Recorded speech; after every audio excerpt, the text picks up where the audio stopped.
Okay, it's 4:30.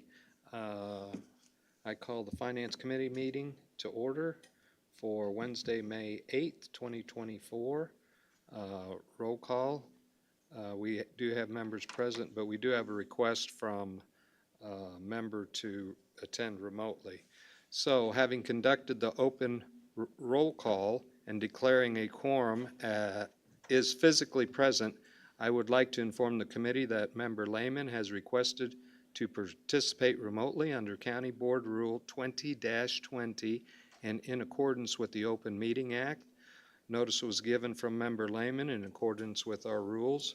Per Board Rule 20-20, Member Lehman will be authorized to attend the meeting electronically if a motion to approve the member's electronic attendance is made, seconded, and adopted by the majority of the members of the committee.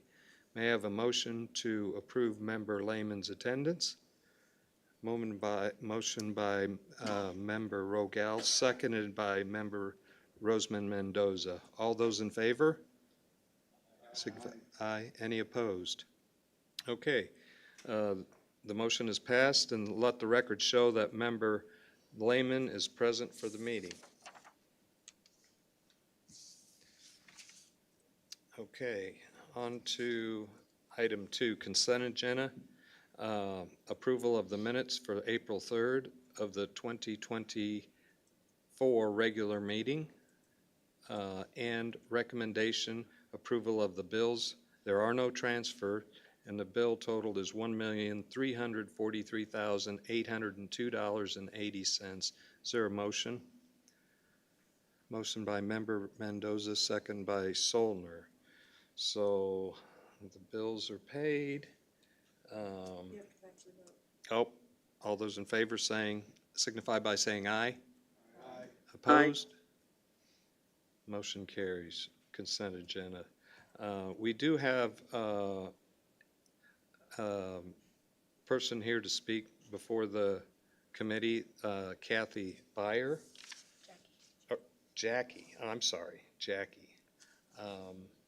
I apologize. The floor is yours. You'll have to push the button on the top. There's a little tab on the top. Now it should. Yep, it's on. It was on. Okay, can you hear? Oh, there we go. All right, good afternoon. My name is Jackie Beyer, and I live in District 10. As I learned in the fall, when the levy was being approved, the budget policy is set in May of each year, so I made sure this meeting was on my calendar. Last fall, each committee had established budgets and was spending portions of the levy before the overall levy was approved. Now I know why the taxpayers were on the hook for a 13% levy increase last fall. The budget policy for revenue in Section 2.1 is to spend first and then collect whatever you want from the property taxpayers. This is not how budgets are supposed to work. The revenue should be set in this budget policy, and then expenditures must stay within that approved revenue. For fiscal year 2025 and subsequent, the revenue from property taxes should be set at an amount relative to the previous year's approved levy. All other revenue should be reasonably projected. Then expenditures shall not exceed the sum of the proposed real property tax levy and all other revenues. The county should not have an open checkbook on the backs of property owners. Given the last year's levy increase of 13%, I really don't see the need to increase it any further this fiscal year. With regards to the budget policy document itself, I would like to propose wording similar to this for Section 2.1. Real property tax revenue shall be set at an amount equal to the approved levy amount for fiscal year 2024. Other revenue shall be reasonably projected for fiscal year 2025. Expenditures shall not exceed the sum of the real property tax levy and all other fiscal year 2025 revenues established in this section. For some of the other budget policy sections, I have a couple questions. Section 2.3B, does the language need to be changed to reflect the possibility that grants can increase, therefore possibly decreasing the county funding? For Section 7, personnel, are there any changes needed in this section to reflect the fiscal year 2024 increases in compensation and staffing levels? I don't know if that was an update into the compensation plan. And then for Section 10, can you please include requirements for the county administrator to attach the annual budget message to the agenda packet? I would also like to suggest that the agendas have attachments and/or links for all presentations made by the county administrator during meetings, whether it be for action or information related to the budget and levy increase. I also noticed that in this agenda, I didn't see the three-year budget it mentioned or any attachments that is shown on the agenda. So I can email you my comments later, and thank you for your time and consideration. Thank you, Ms. Byer. Okay, on to item 4, departmental matters. Michelle Anderson, County Auditor. I see she has no action items, but she is here for a report. Floor is yours, Ms. Anderson. Thank you, Chairman. The first item is just notification. Last month, we talked about the ACFR award. The PAFR one came through like literally the next day after the meeting, so I just did go ahead and give you that notification since last month. I said I was expecting it, it came, so FYI. The second item on the agenda is the first quarter financials. If you notice, they do look different. I have blacked out, taken out the fund balance. We are not far enough along in the process that I'm comfortable putting fund balances, and I also feel like it would be inappropriate, maybe, I don't know if that's the right word, for me to present it here before it was in the ACFR that the auditors are putting their approval in. So this is just showing the change, which is probably all you're looking for in a quarterly update anyway. So it is there. It's pretty unremarkable. I mean, it's pretty much the same with the property taxes not in yet by March 31st. It is not unexpected that the general fund and the special revenue funds would have higher expenditures than revenues because a majority of their revenues are going to be on property taxes. So that's not terribly shocking. I will say, I don't know if shocking is the right word. The nursing home is in a positive situation, and I can't tell you the last time I saw that on a quarterly or an annual. So that was one positive outcome, I guess, right? Any questions, Ms. Anderson? Okay, hearing none. Thank you. No problem, thank you. I see Kathy Michael has no action items, and she does have a report on pages 6 through 13. We also do not have our county treasurer, Becky McNeil. She does bring one action item, and it reads, request approval of a resolution authorizing the county board chair to execute deeds of conveyance. Is there a motion to bring this up for committee? Motion by Sollner, second by Rogel. Does anybody have any questions or concerns with this? Member Sollner, question? Is this anything unique to what we've done in the past? No, this There's is, no asterisks or anything that we got to worry about? Okay, not that I'm aware of. thank you. Any other comments? Hearing none. All those in favor? Request approval of a resolution authorizing the county board chair to execute deeds of conveyance. All those in favor signify by saying aye. Aye. Opposed? Okay. Second action item, accept and place on file the county's treasurer's monthly financial report. Is there a motion to bring it up for discussion? Motion by member Rosamond Mendoza, second by Jim Rogel, member Rogel. Any questions or comments? Her reports are always very precise, complete. Hearing no questions or comments. Accept and place on file the county's treasurer's monthly financial report. All those in favor signify by saying aye. Aye. Opposed? Okay. Item 4D, Marshall Tompkins, Director of Animal Control. She brings no action items, but she is here for her monthly report, and I yield the floor to her. Thank you. Good evening, everyone. Weather's really nice, and Animal Control is very busy and doing a fantastic job in serving the community. I can just briefly kind of go over the report here for a little bit. Wanted to give credit to the Animal Control staff for their due diligence and taking care of the animals and giving them their ongoing treatment and their shelter enrichment. We're continuing to do our transfers to other agencies and building that partnership. Year-to-date, 89 cats and 58 dogs have been transferred into other adoption programs. We want to send a big thank you to those agencies for the collaboration and helping the animals of McLean County Animal Control find their way to a forever home. We've assisted municipalities with their dangerous dog investigations and helping keeping the community safe. I was also contacted by Woodford County leadership and met with them because they were talking about some of the things that they were doing and making changes in their community and wanted to see some of the things that our program was doing. So that was a really fun day and collaborating and giving them some fun ideas on how they can do different things with their program.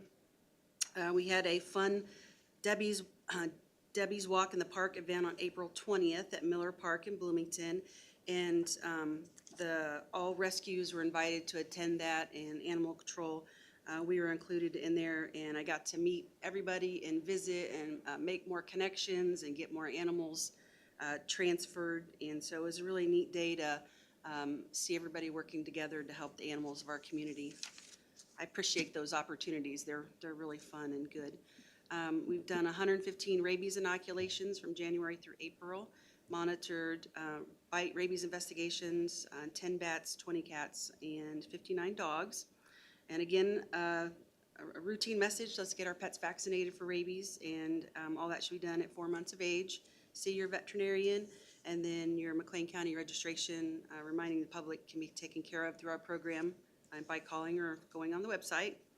And we've also facilitated 60 cat alters, 27 canine alters, and got 104 animals microchipped. And below there is the numbers you can see of all the transfer agencies who's been working with our program. And some fun photos of kitten transferred to HSCI, Ruby's Rescue transferring a whole litter of puppies into their program.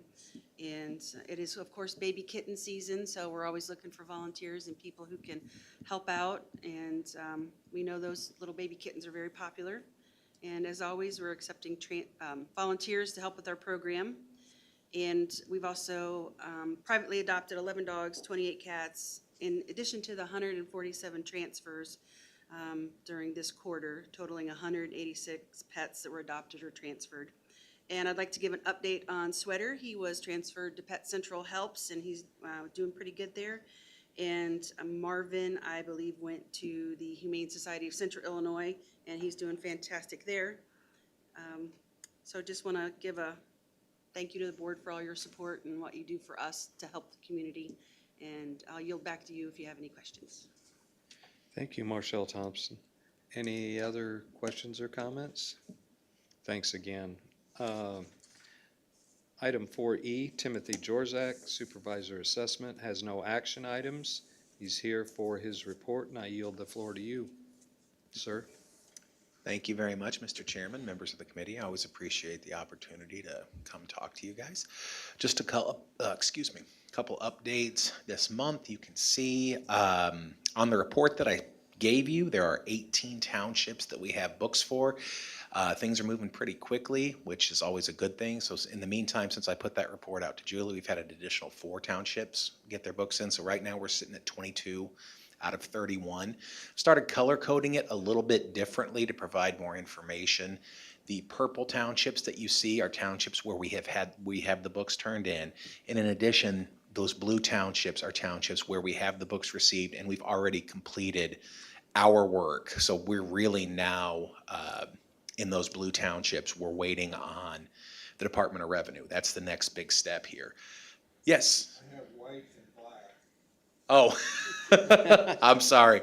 Well, most of it is probably blue, as I'm looking at it. So, yeah.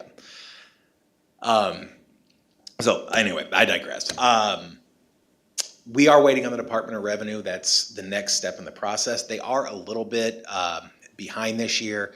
I've spoken with them on kind of what's going on. They've had a lot going on this spring. They're migrating some stuff to a new software system, so they are a little bit backed up from where they traditionally are in getting us the sales information that we use to sort of finalize the numbers and start to begin our equalization work. I would expect those numbers here in the next couple weeks. I don't see any reason why it should be past June, why I wouldn't get those. So yeah, that's the next, but once I get those numbers, I'll be more comfortable projecting what we're looking at EAV wise moving forward. Otherwise, it's very much a broad guesstimate. So just keep that in mind. We did get from the Department of Revenue the farmland calculations for tax year 2025 for assessment year. Those are continuing apace at the 10% per year because it's run up against it's run up against the cap that statutorily is placed on how fast those farmland factors can grow. So we're going to see those 10% increases in farmland base value year over year unless something drastically changes in how the state sets the farmland calculation formula or other external factors that are completely out of our control. But just to have, for your information, there is that. The other thing we've got going on right now, we do have 2 border review vacancies right now, technically 3. One of our board members, our current chairman, has volunteered to serve for at least one additional term, which is good to have that continuity. And then we've got another individual that's being placed for nomination to the full board in this month for May to get that finalized. And so that leaves 1 vacancy. We have at least 1 individual that I know of who is taking the test in Springfield taking the class, in Springfield to get qualified to serve on the board. We'll have some answers there middle of next week, whether or not we have anybody from that particular session qualified up. And then if we do get that, we'll put them on the agenda we will offer those names to the board for consideration to accept at their leisure. That's all I got. If you got any questions, I'm happy to answer them.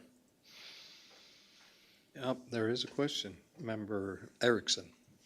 What did you say about what's going to happen to farmland values again? So farmland is an interesting animal that we deal with.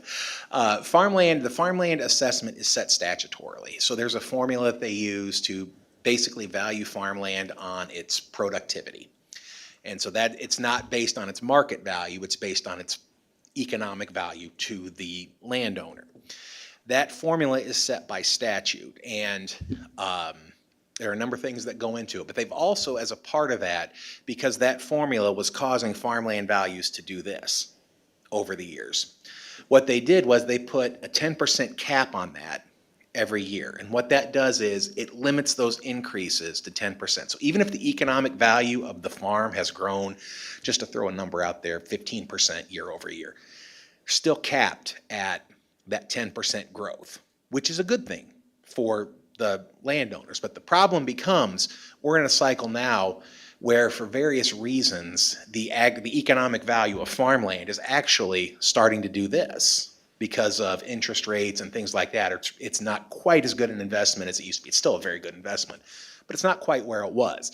So the economic value of farmland is doing this, but the capped value is still down here. And so as long as this value is below this value, that 10% is going to keep going up until those two things meet, or until the legislature changes the statute. what would that be? What would the overall effect be on the farmer who owns farmland and his taxes based on that? Are they going up? Are they going down? So their assessed value is going to go up 10% at the productivity index of 111. It's going up 10%. Even if the economic value is going down? Even if the economic value is dropping, which is, you can see on the chart there, you can't see because they don't have a comparison. But these last 2 years, the economic value has actually dropped, but that cap has kept it so much lower than where it should be that it's going to continue to ratchet up at 10% until it meets where that number is. I don't see that change. I don't see them ever meeting, again, like I said, unless the legislature comes in and changes the way the formula is calculated, which is always a possibility. Okay, I may not understand here. So their assessed value is going to continue to go up, but the value of what their economic value of the farmland is going down? Yes. Okay, thank you. Any other questions, comments? Thank you, Mr. Jorzak. It's always a pleasure. Next item, item 4F, Cassie Taylor, Administrator. She brings 4 items for action before the committee. First item is 4F1A, request approval of a resolution establishing the budget policy for fiscal year 2025. Is there a motion for discussion? Motion by,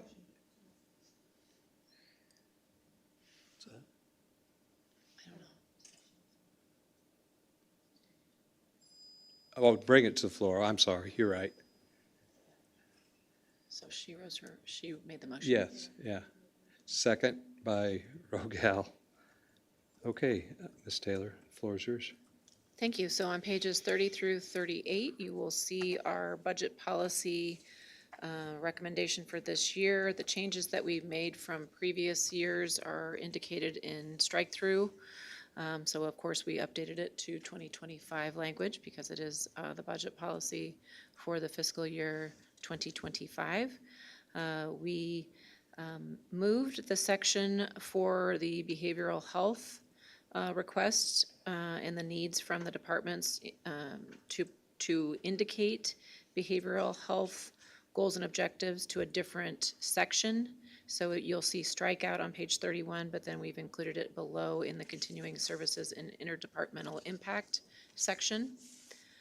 Then you'll also see in section 2.5, we have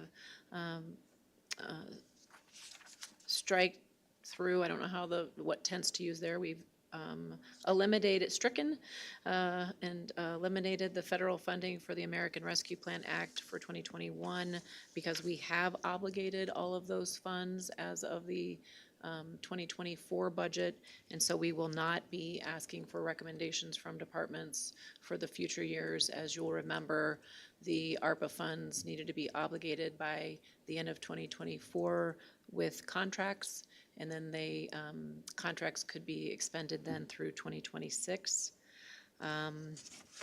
We also have a change in section 5B because we no longer have the advisory board for the nursing home. The blue ribbon panel is no longer in function, and I think those are the major changes. Oh, nope, on page 36 at the bottom of the page, we have changed the name of our assessment tool for positions. That was based on our compensation study that was conducted a couple of years back.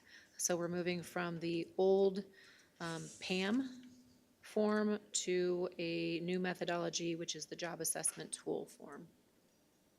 And those are our changes. Any questions, comments? Mr. Solner? Thank you. I want to make sure I understand under fund balances 3.1A. So evidently in the past, we were 20% to 12% to 15%, and now we're at 15%. Is that correct? That is correct. We have bounced around a little bit on that unencumbered fund balance. We've had it as a range before, we've had it as a percentage, a higher percentage before, and we are recommending 15%. Okay. And then on the 2.1, We changed the dates, but then we struck out with the following recommendations. Was that just unnecessary verbiage that was in there? Correct. That was cleanup language, I believe. Okay. So that, I want to make sure I understand that. Real property taxes and all other revenues shall be sufficient to meet required expenditures for fiscal year 2025. I don't know why, I guess I don't understand that's a true statement, correct? We present a balanced budget, and so yes, that would be a true statement. Okay. All right. Okay, I guess that's all I see. Thanks. Any other questions? Member Erickson? Thank you, Chairman. I would like to make a motion to amend this. And if my first motion should fail, I would like to make a second motion. So I would indicate to the chair that I actually have two motions. One motion would be an initial motion, and the second motion would be a motion in the event that the first motion did not pass. Before I make that amendment, I would like to just address why I'm making this. Last year, we had the issue of a 13% tax levy. And a lot of people were saying, well, you got to do this, you got to do it this way, you got to do it that way. It's almost impossible for the county board to find $2 or $3 million in budget cuts in the fall. We're not built to do it that way, and it's not likely that we would be successful if we tried anyway. We have been successful at maybe finding 50,000 here, 100,000 there, to keep the tax rate flat. We've been successful at that over the years. And the reason I point that out is this is from a special finance committee meeting agenda dated May 25th, 2021. And at that meeting, I was being criticized by some on my left because I had always advocated that the tax rate stay flat, or that we always try to keep the tax rate the same. And I was being told that because I had done that, the county had been squeezed, basically didn't have any money, that we were running out of money, and that it was creating all kinds of issues for the mere reason that I was keeping the tax rate flat.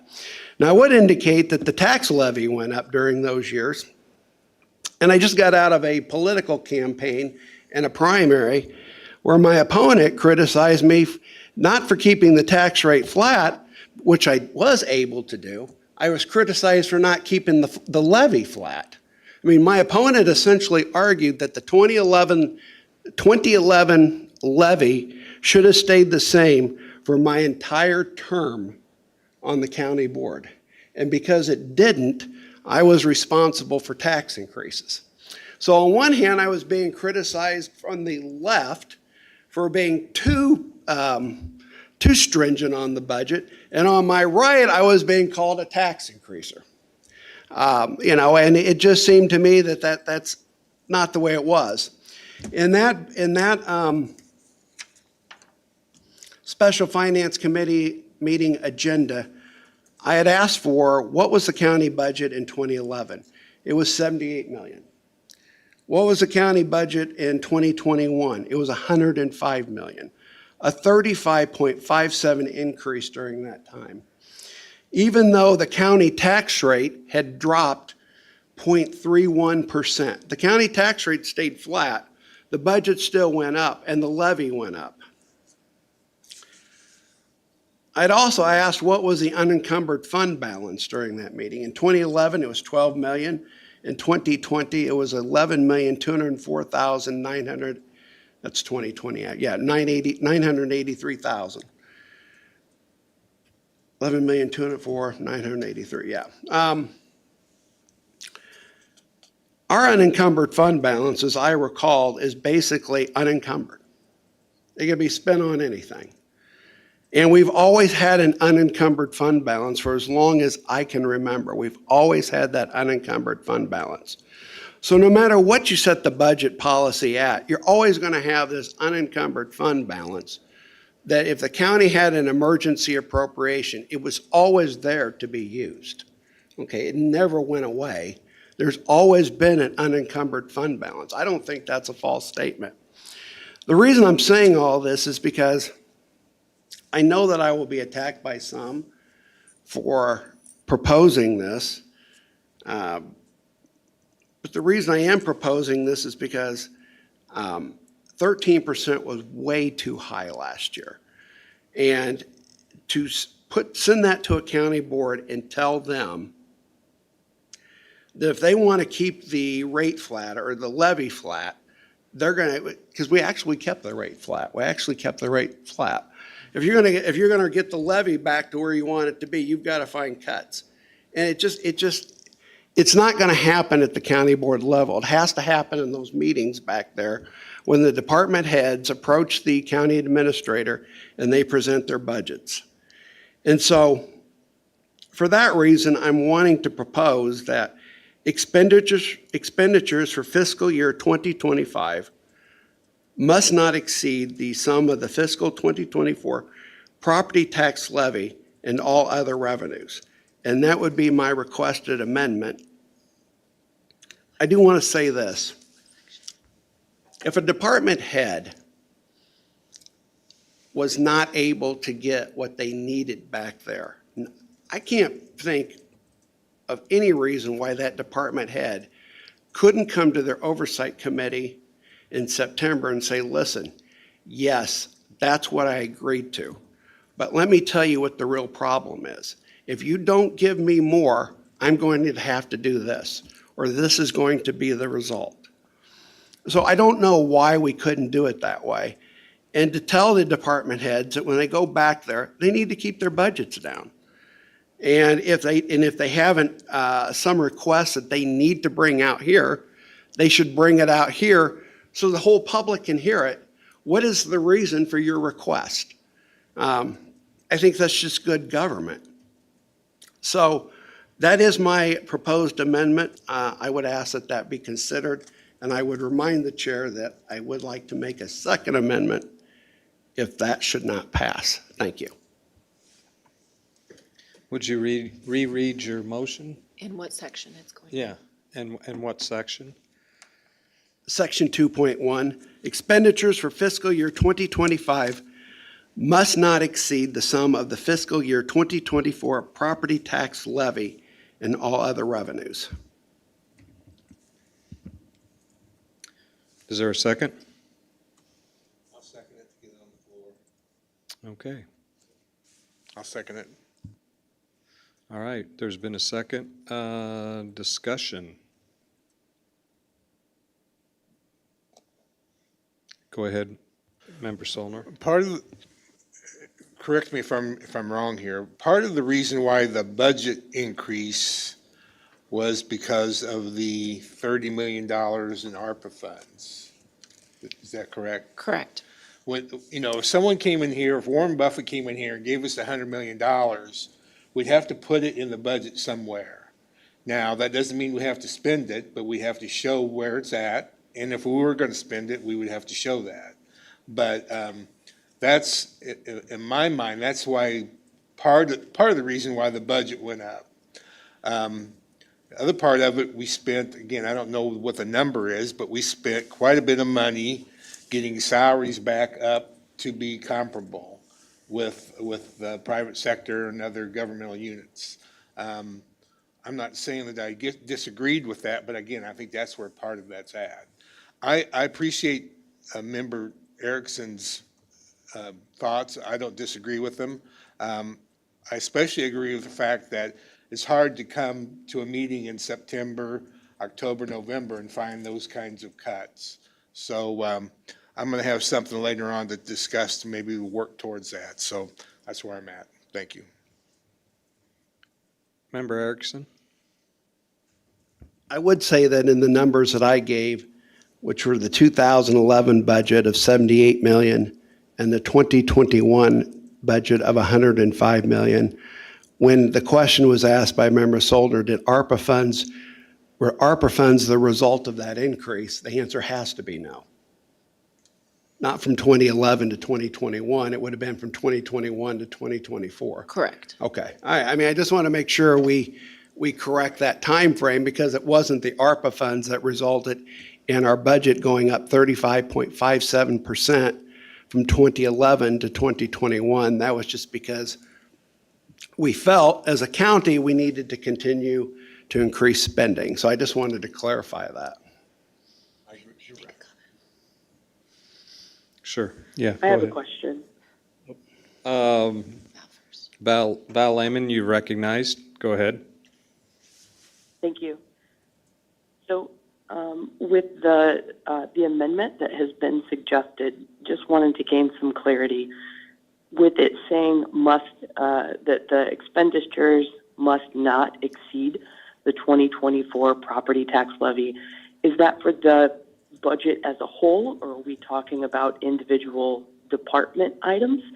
So I guess that's my first part of my question, and then the second part of the question is, while it's a good idea to present forward with our budgetary plan for this year to make sure that we don't have, a ballooning of our 2025 expenditures, is this really necessary to be written in to the budget policy, or is it something that we can present forward and say these are the kind of goals or the kind of structures that we'd like to see happen, but understanding that sometimes things happen a little bit out of our control. I guess when I see must not, that's such strong language, it doesn't allow room for immediate necessity, I guess, to be brought to the table or even to be discussed as needed in the budgetary process.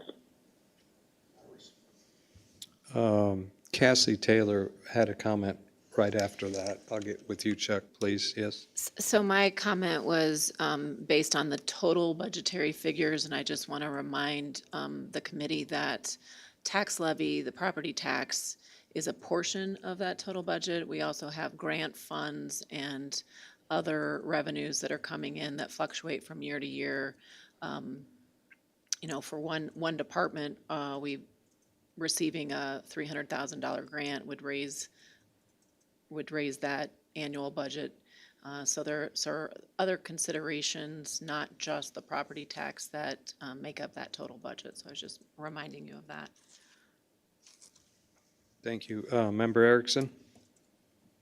To respond to Member Lehman, yes, it is necessary because what I have said is that if a department head felt that they could not meet their required needs under this budget, to me, a better process is for them to come in public and tell us and tell their oversight committee when we're doing the budget as opposed to sticking it in there and expecting us to try to cut it. I mean, we're not going to be able to cut it. We're not going to cut $3 million out of a budget. We're not equipped as a county board to do that. And I always know what happens during those fall meetings when we're doing this is that we always run into the argument, well, we can't reconvene a meeting of all the department heads and have them do it all again. It's too cumbersome. I understand that, but then if the department head felt that they didn't get enough, I'm not sure why they couldn't come into the to their oversight committee and say, listen, I understood the budget policy. I understood what you guys were trying to do, but what you don't understand is I have this sufficient need and I really need to get that money or this is going to be the result. I'm not sure why that couldn't happen within those parameters. What I'm trying to do is to try to tell them, listen, the county board ultimately does determine the budget, not the department heads. We determine what the budget is. And we should be able to tell them, here's what you're going to be allowed. And if you need more, you're just going to have to ask for more in a public meeting. That's been my proposal. So I don't think it creates a restriction on any department head. It may create some issues that they might be uncomfortable with, and that could be addressed at that time. But if they come in and say, listen, I'm going to lose 18 employees if I don't get more money and I couldn't get it in the budget, you guys got to raise my portion. I don't know why they couldn't do that at that point. Instead of putting the burden on us to say, hey, you need to find $3 million in cuts. And they're going to say, well, we can't find $3 million in cuts now. it always comes to those meetings where we're always told that if you don't pass this budget the way it is, I've been through this almost 12, 13 times now. If you don't pass this budget the way it is, the world as you presently know it will probably cease to exist. And there will be people dying in the streets, and all the horrible stories will come out that if you don't do it this way, and, you know, those might be true. But if that is true, why would we oppose a department head coming in and saying, listen, you got to fix this because I can't live this way? I mean, right now, all we're doing is putting parameters when they have those meetings this summer about what the budget should be. We're just putting parameters around it. We're not telling them it's the final budget, because it's not. They can always come back out here and say, we need more then. I know that creates, I know what I'm gonna get. Chuck, that's never the way we've done it. Oh my God, we can't do it any differently. Oh, oh my God, this is just not gonna work. Wouldn't hurt to try it. I mean, that's my thought. And I'd actually like to call the question. Member Rogel, you have the floor. I was just curious if someone could read back the original amendment, just so I could, now that everybody's asked questions. Do you want me to read it, or? You I'll have our state's attorneys reread it. He's got it down? No, you don't have it down? I was not given a written copy of the amendment prior to the meeting, Chair. Okay. All right, very good. Member Erickson, would you reread it?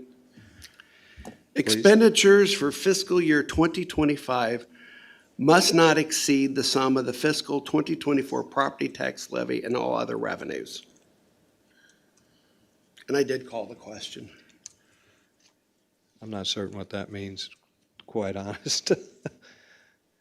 Calling for a vote. Okay. All right. We need a motion. Motion for Member Erickson's request. Is there a motion? To call the question. Call a question. He needs a second.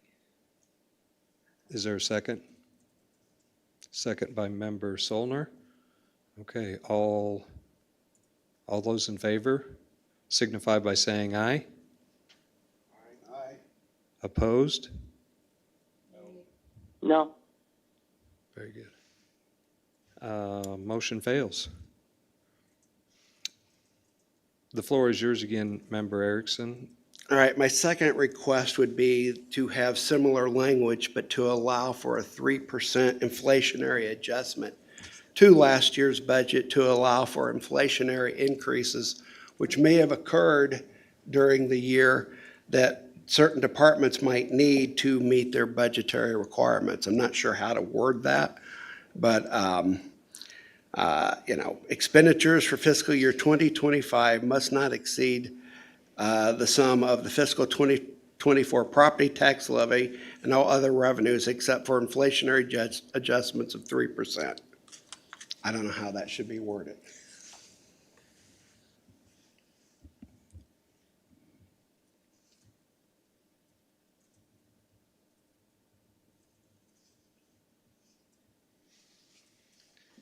Take another attempt at it. Second that if we can come, I understand what the motion is. Yeah, I think I understand. I would second that if we can get some final language. Okay, motion, seconded, discussion. Member Solner? Yeah, I can recall, and Chuck might have been on the board at this time, and this was, I know that at the time Eric Rankin was a board member, so that's been a few years ago. And I can remember in Justice Committee discussion that the head of the jury group wanted some new chairs. And I don't remember how much that was going to cost us, but we were able to talk about it to the point where he decided that we could get along one more year without chairs. And to me, that seems like kind of a pity, kind of a small thing, but I think in the long run, that's kind of what I think you're getting at, Chuck, is that we used to be able to talk about those things. And the problem is the government has grown so big now, it's not just small chairs. I mean, it's lots of other things. And so I don't know, again, we all have lives, and I don't think we all want to sit through every department head with every question. But what Chuck's saying has some validity, that if a department head isn't happy, that they should have the opportunity, and I think they do, to come to the oversight committee to argue their point. So I still think it's a good idea, and I support this amendment. Any other comments, questions? Member I have a Roseman, question. Member Roseman Mendoza, and then Vice Chair Lehman. Go ahead. It keeps coming up that the department heads would have to come up to the board to request any expenditures out of the budget. So no matter what we do to this budget, will they not still need to request approval for any of that budget to be spent? Administration. So if I understand your question properly, the department heads come to administration to work through their budget requests every summer. And they make their requests. We usually put parameters based on this budget policy, making estimates for what we believe the tax levy will come in for and what grants we anticipate that we will receive. And every single year, there are more requests than we can meet. And so we already make millions of dollars of cuts to their budgets, budget requests, I should say, within that process, so that when we bring to you in September our proposed budget, those cuts have already been made to their requests, and we've presented to you a balanced budget based on keeping as close to the same tax rate as the previous year. And so with any request that was outside of a budgeted expense, no matter when it happened during the year, you all have seen budget amendments that come up throughout the year when needs that were not anticipated in the prior year's budget preparation are received, that they do make budget amendments. But within that budgeting process, I have never seen in my 5 years in administration that we have had an equal amount of requests to the revenues that we have. We always have to make cuts before we come to the committees. Thank you for the clarification. Vice Chair Lehman, your question, please. Go ahead. You have the floor. Thank you. If I could, this question would be for Administrator Taylor. So in the previous round of discussion, you had mentioned that we should keep in mind the impact of grant funds and overall revenues, and how that factors in and what the impact would be. My question is, should the second amendment, the 3% inflationary adjustment structure, what would be the potential impact of something like that when considering any potential grant funding that we might get but are not aware of this time? That is a difficult question to answer, Member Lehman. Each grant is structured a little bit differently depending on the granting source, whether it be federal, state, or local philanthropy dollars. I will say that many of the departments do use grant funds to introduce new programming or best practices that they possibly could not have afforded within their current budget. I also know that grant funds can alleviate some of the pressures that we have on the general fund, because we are tax capped on the general fund and we are at that limit for those departments that utilize those revenues for their expenditures. But it's really hard to say what the overall impact would be because the grants are structured very differently depending on the source. Might I simplify my question, perhaps ask a follow-up? Go ahead, you may, yes. Floor is yours. Thank you. So if we would put this 3% inflationary adjustment structure in place, would that potentially make it so departments are unable to gain grants because of this proposed rule, if it were over? No, no. This Okay. would, if I'm understanding Member Erickson correctly, he is wanting to cap the increase from the sum of the 2024 tax levy at an increase of 3%. Yes.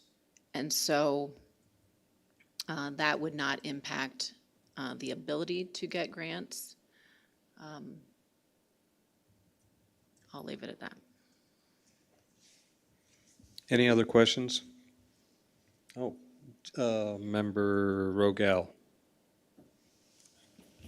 So based on that, but a grant is usually for a specific topic or a specific issue. If an agency or a department got a grant that was larger than that 3%, that took their budget above the 3%, or our budget as a total above 3%, we would have to reduce something elsewhere, correct? Because we're not able to expend more than 3% over taxes that are brought in, correct? And other revenue, right? Is that how this is? So if we get a $1 million grant, just $1 million grant in November for next year for one specific agency or one specific department, that could potentially take our overall budget above that 3% of what's coming in. And so we would have to make cuts elsewhere, either within that department or another department. And because of grants being specific to an issue, you might have to cut quite a bit because that money, for that grant money, couldn't be used for other things. Does that Potentially. kind of make sense? Okay. Except he's talking about the budget and we're talking about the levy. An increase of $1 million to the budget's different than raising the levy $1 million. Correct. So it would depend on how it's worded. Member Erickson? Thank you. I think what should be clear is what I'm not doing is I'm not saying we go back to the 2023 numbers. I mean, I'm even allowing for the 13% last year. Okay, I mean, it's not like I'm saying, let's go back to the 2023 numbers. I'm still keeping the 13% in from last year. I mean, are we looking at another 13%? I think the taxpayers are scared about that. I think they should be scared about that. I know that we're getting a lot of predictions that the sky is falling if we do something like that, but I don't think the sky will fall. When you go into a budget negotiation, every department head comes in asking for more than what they expect. I mean, and then you got to tell them you can't have it. No one comes into a budget negotiation asking for less. Okay, I mean, if they do, they probably need to go back to negotiation school, because that's not the way you do it. I mean, you always come in asking for more. And then you let the county administrator tell you you can't have it. Okay? And then they make the county administrator the bad person in the meetings. But, hey, that's the way it works. And so, I mean, that's true. That's what happens. I mean, but, I don't want to see what happened last year happen again. And this is my attempt to try to prevent it. I'm not saying it's the perfect solution, but I haven't heard anybody come up with anyone yet. So that's the best solution I have to offer. To be clear, I'm not saying that we wouldn't even keep, this is repeating myself, what we did last year in place. We're keeping that in place, okay? We're just saying 3% is only going to be the increase this year. So, and when you consider, let's find this.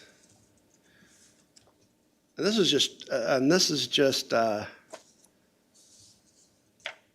2011, our budget was 78 million. In 2021, our budget was 105 million. And that was keeping the tax rate flat. We still had a 35.57% increase in the budget. So, I mean, it's just wrong to say that the budget hasn't been increasing. It's just wrong to say that we haven't been trying to meet the needs of all the departments we have. But how much more do we have to keep trying to take from the taxpayer? And at some point, they have needs as well. Thank you. Administrator Cassie Taylor, you have the floor. I will admit that I have not had a discussion with Member Erickson about this before the meeting about his amendment or the language of that amendment. What comes to mind just off the top of my head is that if we keep the dollar amount flat from last year, I'm not certain what our health insurance costs will be. They typically are not flat. Also, salaries typically are not flat. We do have collective bargaining units that have salary schedules that are already locked in for our agreements. And so that would be just a consideration. There would have to be cuts elsewhere. Not saying it's impossible or the sky is falling, but that's a consideration. Member Erickson. Couldn't we amend the budget policy then? If you saw something coming through in July that you said, wait a second, this isn't going to work, couldn't we amend the budget policy again? Because what I'm saying is, it's like to sit there and say, we have to do it right now. And if we don't do it this way right now, we're not accounting for other eventualities. What I'm saying is you can still account for other eventualities as the process goes through.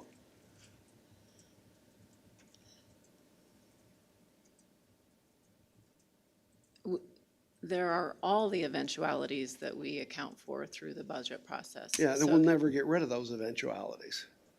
I mean, there's no way, there's no way we can tell what it's going to be. And what I'm trying to provide is just an avenue if there's some special problem that you were not aware of, or that the committee was not aware of, or that somebody else was not aware of. Why couldn't it be addressed at a later time instead of saying, no, we got to go in and we got to go in and have this big increase, and if we don't need it, trust me, I'll cut it out. Well, we didn't get it cut out last year. We got 13%. So, I mean, it's just a little hard for me to. I know that you do what you can with the department heads, but the department heads are going to pressure you. I know what's going to happen. They're going to pressure you to do certain things, okay? And then you're going to have that pressure. In addition to, you're going to have the pressure of, we've got health insurance cost rising, we've got employee costs rising, we've got all these additional issues. To me, I'm a little hesitant to just say, do whatever you want and send us something out in September. I mean, to me, I want to put parameters around it, and if there's a problem, we address it later. That's kind of my issue.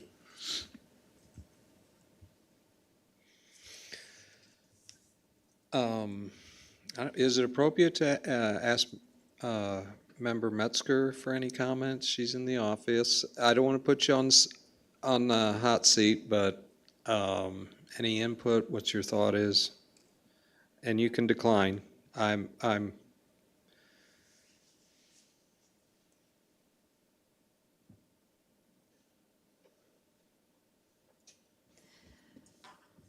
can agree with Member Erickson that we had challenges last year, and 13% was significant. But when you have, I can't remember the numbers, but it was $1.3 million increase in insurance. And I know that we have over 4% in some cases on our collective bargaining.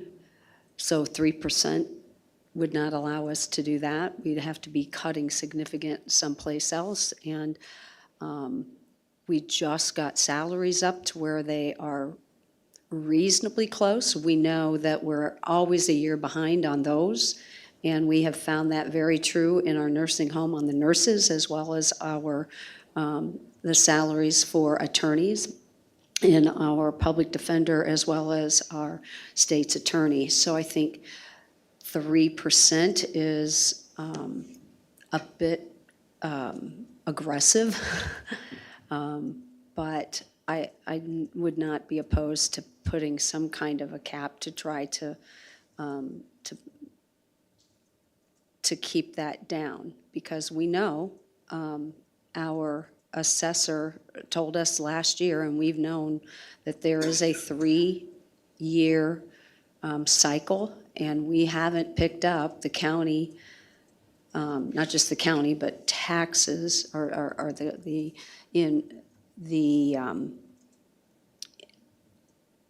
assessment of homes did not pick up that the past, I mean, we're still back behind the 8 ball there, that we will see a significant increase in EAV on homes and property again, because we're in a 3-year cycle.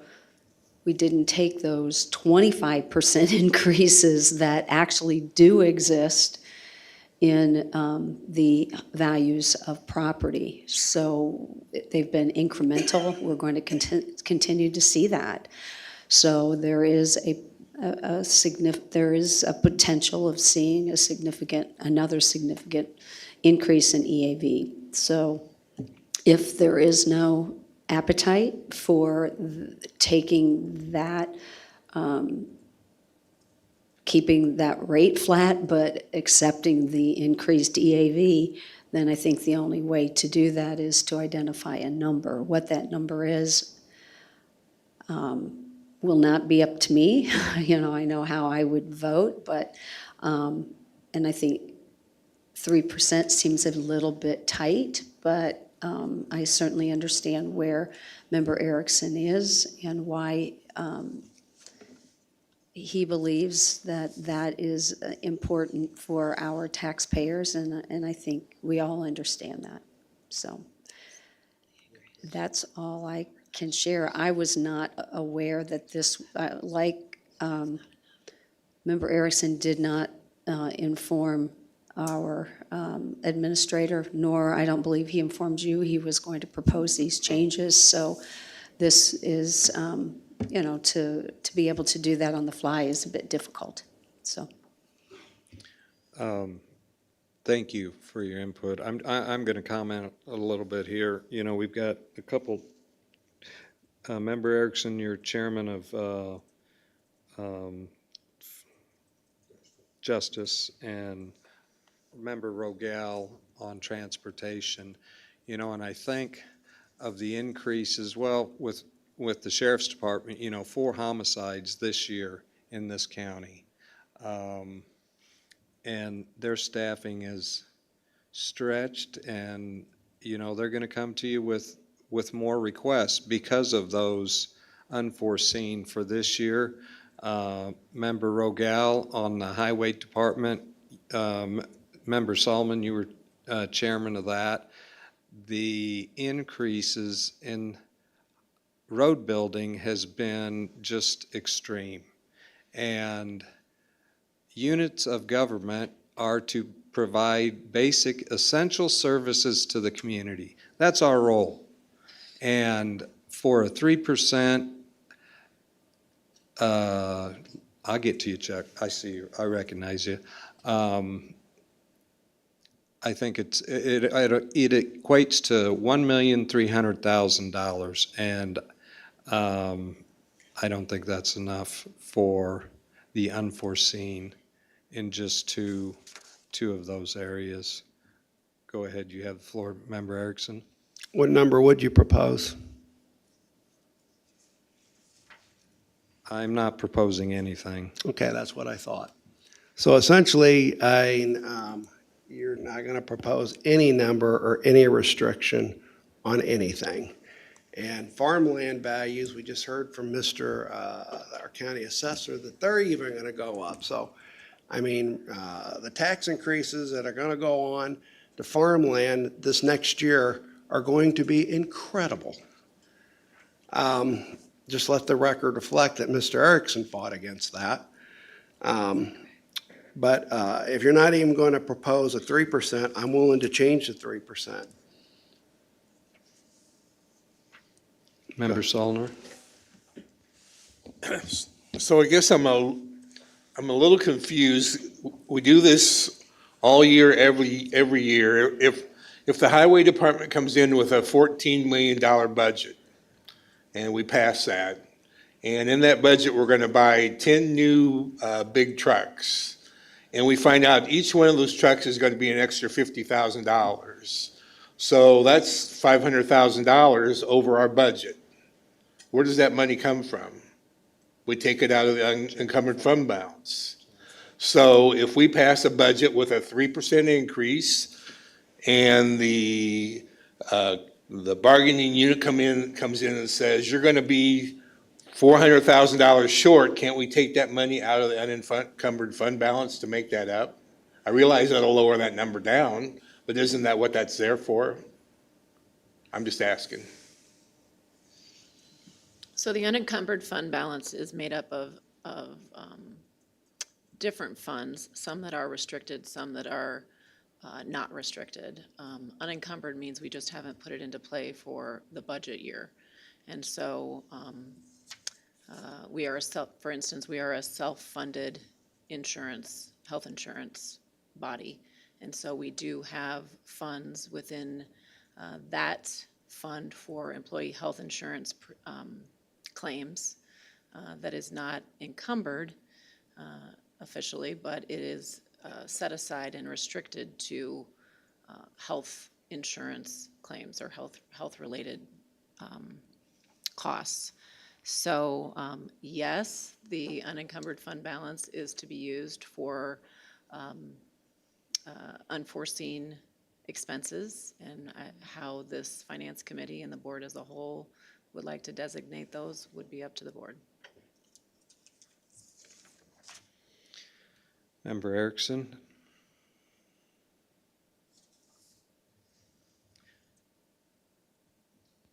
The unencumbered fund balance in 2011 was $12 million. The unencumbered fund balance in 2020 was $11 million.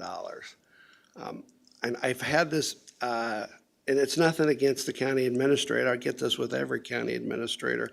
What's the unencumbered fund balance? Well, it depends if you're looking at this restricted budget or this unencumbered budget. When I asked for these numbers, I said, I want the pure unencumbered fund balance. No restrictions. That's the number, okay? Because I always get that. I mean, I've been getting that since I've been on the county board. What is the pure number that is just completely unrestricted? You know, and that's why we carry it. I mean, we don't carry it to just sit there and have one. We carry it for things that we don't possibly foresee. So while we're going to the taxpayer and telling them we're going to give them a 13% tax levy increase, we're also going to be telling them that we're keeping an 11 million unencumbered fund balance at the same time.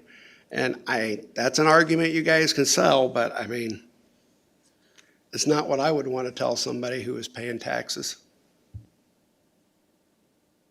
I call the question.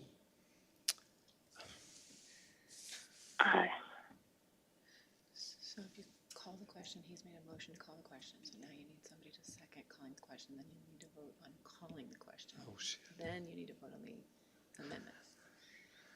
Okay, is there a second to call the question? Second by Solner. And what's the second one? Now you vote on calling the question. Does anyone else want? So then you ask for a vote.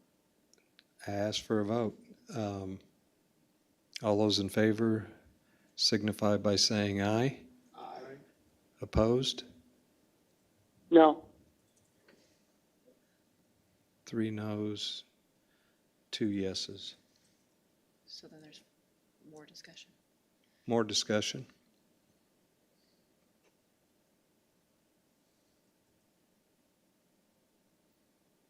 Hearing no further discussion, Then you go back to his amendment. go. Okay, there was a motion by Erickson, a second by Sollner for his second motion. All those in favor signify by saying aye. Aye. Opposed? Aye. You might want to roll call. Roll call vote.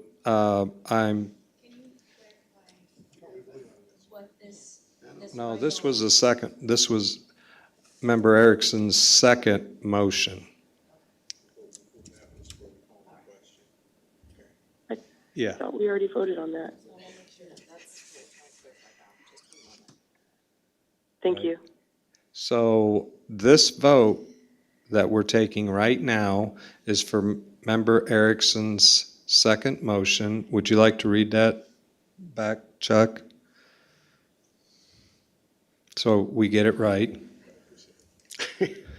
I can try. Expenditures for fiscal year 2025 must not exceed the sum of the fiscal 2024 property tax levy and all other revenues except for a 3% inflationary adjustment. All those in favor signify by saying aye. Aye. Opposed? No. Motion fails.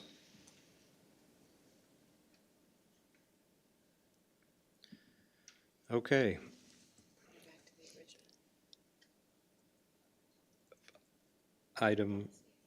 Okay. Administrator Taylor brings action item 4F1A, request approval of a resolution establishing the budget policy for fiscal year 2025. All those in favor signify by saying aye. Aye. Opposed? No. 4 yeses, 1 no.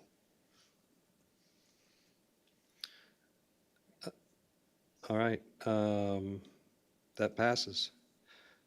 Next action item is item 4F1B. That's request approval of Schedule A calendar for preparation of the fiscal year 2025 budget, 5-year capital improvement budget, and recommended 3-year budget. Is there a motion to bring this to the floor? Motion by Rogal, second by Roseman Mendoza. The floor is yours, Administrator Taylor. This Schedule A request follows the previous action item. It lays out the month and date for our schedule for our budget. Questions or comments?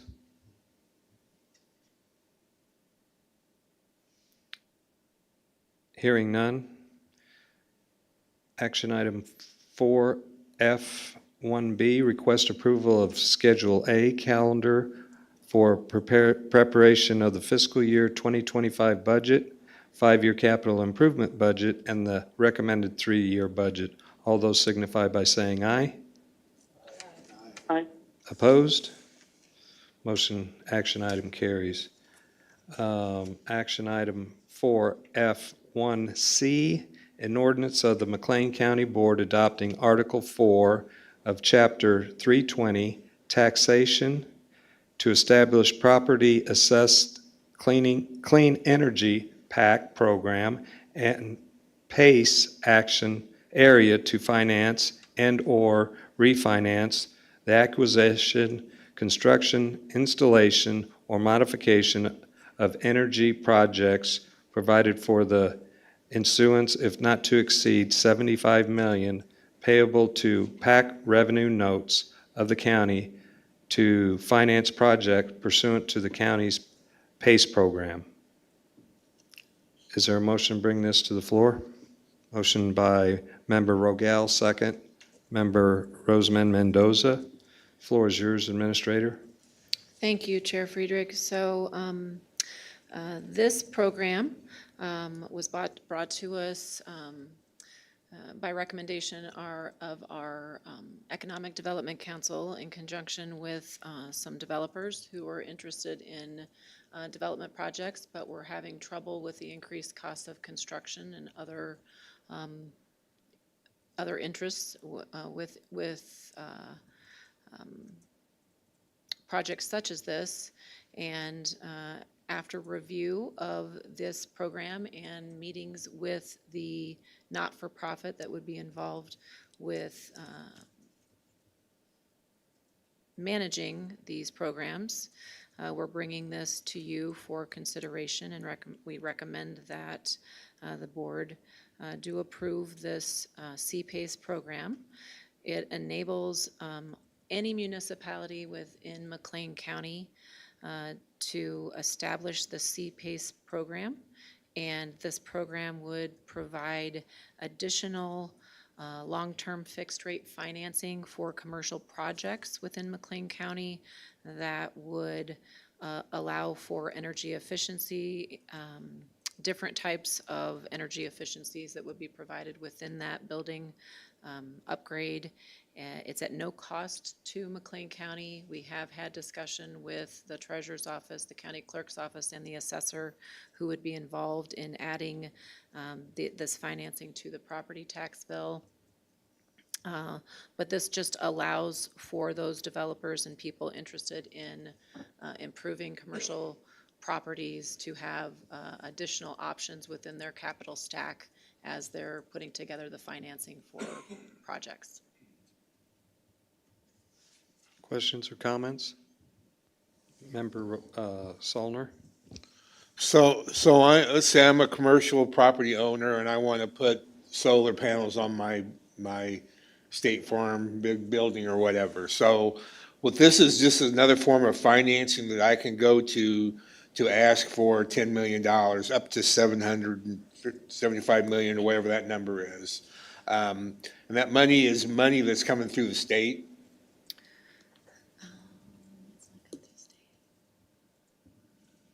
Go ahead. State's Attorney Office is recognized. Thank you, Mr. Chairman. The developers would work with banks who would issue bonds in the amount that's requested. So it wouldn't come from the state. It would come, it's private funds through those kind of more typical means. So then if I borrow the money and I don't pay it back, the county's not on the hook for any of that. All we are is just more or less a go-between, as you said, if we have to add something to the tax bill or whatever, or to the assessment bill or whatever, that would be their only expense to us. That's correct. Okay.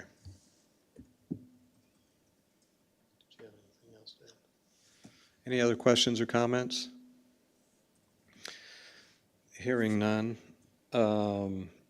Action item 4F1C, an ordinance of the McLean County Board adopting Article 4 of Chapter 320, taxation to establish a property assessed clean energy PAC program, PACE, and a PACE area to finance and/or refinance the acquisition, construction, installation, or modification of an energy project, providing for the issuance not to exceed $75 million taxable PACE revenues notes of the county to finance projects pursuant to the county's PACE program. All those in favor signify by saying aye. Aye. Opposed? Action item passes. Last action item is item 4F1D.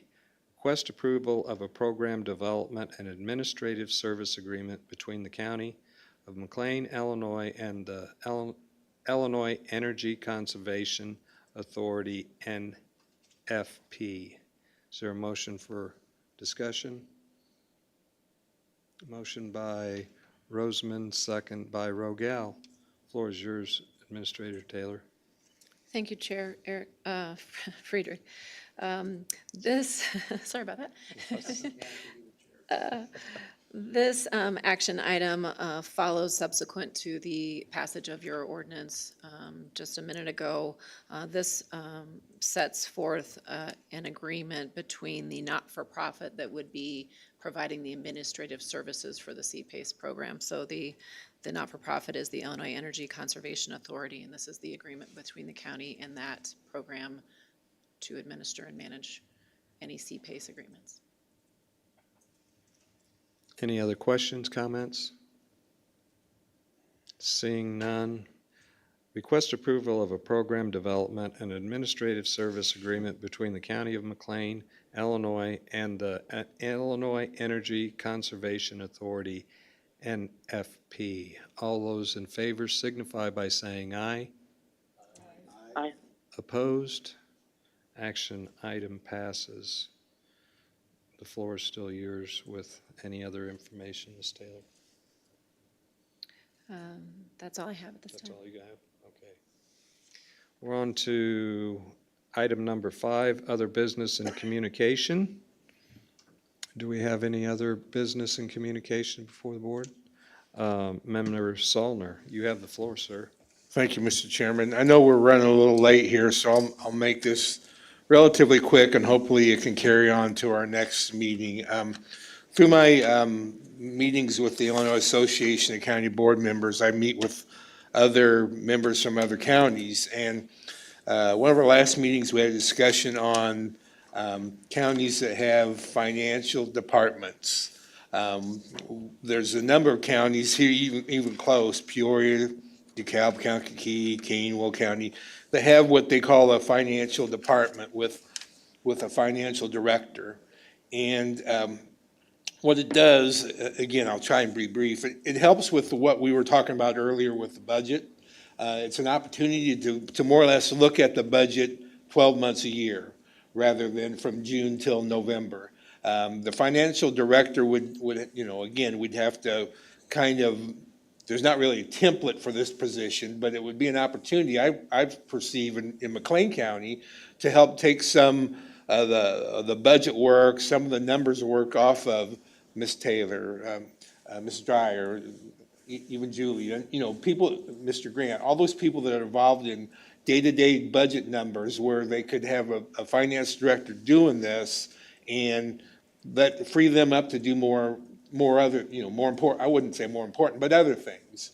So, again, I know it's kind of last minute. I hadn't talked to the chairman about this either, but it was a relatively short timeframe discussion that I had with some other members, so other counties.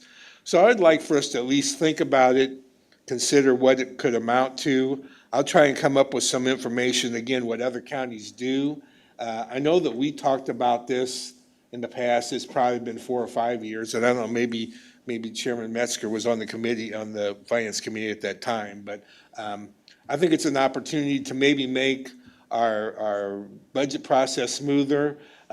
We could even, I know some of them get involved in procurement. Some of those finance committees, departments do that also. So please don't take offense to the fact that I'm criticizing anybody, because that's not what this is. It's just about trying to make things move a little smoother and maybe make it easier on employees. So I just wanted to bring that up. And again, hopefully next month I might have some more information, or we could still talk about it today if you like. Thank you. Member Erickson. Would just like to say that I'm available to talk to any member if we can come up with a number that we think it ought to be. I'm still here. Thank you. Thank you, Member Solner, for that idea. I too am open for that thought and for that discussion, and would certainly love to visit more about that and your ideas, and administration if they have input on it. I think it's great. That's my opinion. It's whatever the committee wants to do. Any thoughts, any more thoughts on that comment or suggestion? Okay, hearing none, where are we at here? Our next meeting will be Wednesday, June 5th, 2024, and this meeting is adjourned. Thank you.